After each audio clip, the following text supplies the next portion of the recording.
Эрүүл сар бол хөл гар эд эрэгт нь бүрэн бүтэн хэрнээ ажил гэхэр мэдэхгүй чадахгүй хүнд хэцүү гэж түмэн шалтгаан тоочдог хүмүүс өнөө нийгэмд олширсоор. Тэгсэн хэрнээ ажилгүйдэл ядуурлах хавтаалаа гэж хоолой мэдэн орилсоор тэгвэл ажил хий гэж чин сэтгэлээсээ хүсэж хөдөлмөрлөж чадвал тэрэгцэртэй хүнч зурлаач хийж саажилттай хүнч нэвтрүүлгийн найруулагч хийж болдог нэгэн жишээ хүргье. Тэрэгцэр дээрээ мэргэжлийн камер суйрлуулж түүгээрээ зураг авч нэвтрүүлэг бэлтгэн үзэгчдэд хүргэдэг энэ хүнийг оргодол гэдэг. Тэр зураглаач, найруулагч мэргэжлэр сүүлийн 20 гаруй жил ажиллаж байгаа. Энэ хугацаанд хөгжлийн бэрхшээлтэй иргэдийг хөгжлийг дэмжихэд чиглэсэн хэдэн 10 нэвтрүүлэг бэлтгэж үзэгчдийн хүртэл болгосон нэг юм аа.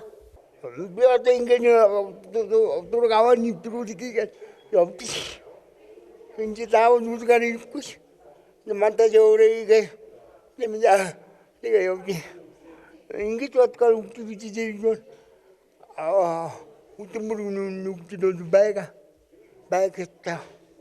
Хөгжлийн бэрхшээлтэй тэр тусмаа саажилттай тэрэгцэр дээрээ суудаг тэрээр өөрийн дуртай ажлаа хинээс ч дутахгүй хийж эрүүл сар бол хүмүүстэй мөр зэрэгцэн хөдөлмөрлөж хүн өөрөө хичээвэл хөгжлийн бэрхшээд саад болдгоо гэдгийг тэр өөрийн биеэр харуулж яваа нэгэ. Харамсалтай нь төрн нийгэмч хөгжлийн бэрхшээлтэй хүмүүсийн ажиллах урам зоригийг мохоож ур чадварыг нь хэтэрхий багаар үнэлдэгт оргодол гомдолтой явдаг юм а. Тухайлбал 25 хүртлийн ажилтны донд нэг хөгжлийн бэрхшээлтэй хүн ажиллуулна гэх лооцон төдий хуулиас өөрөөр хөгжлийн бэрхшээлтэй хүмүүсийн хөдөлмөр эрхлэлтийг дэмждэггүй гэдгийг тэрээр хэлж байсан юм. Өөрөө хөгжлийн бэрхшээлтэй иргэдийн дараа ажлуудыг байгуулгүй.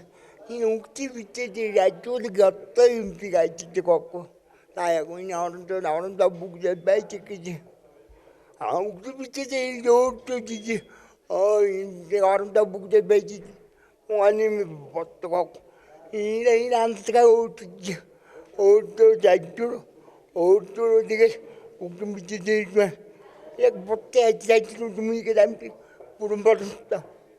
Статистикаас үзвэл 2019 онд хөдөлмөр эрхлэлтийн байгууллагад 33.3 мянган хөгжлийн бэрхшээлтэй иргэн ажил хайж бүртгүүлжээ. Тэд ажил хөдөлмөр эрхэлж амжиргаагаа дээшлүүлэх хүсэлтэй.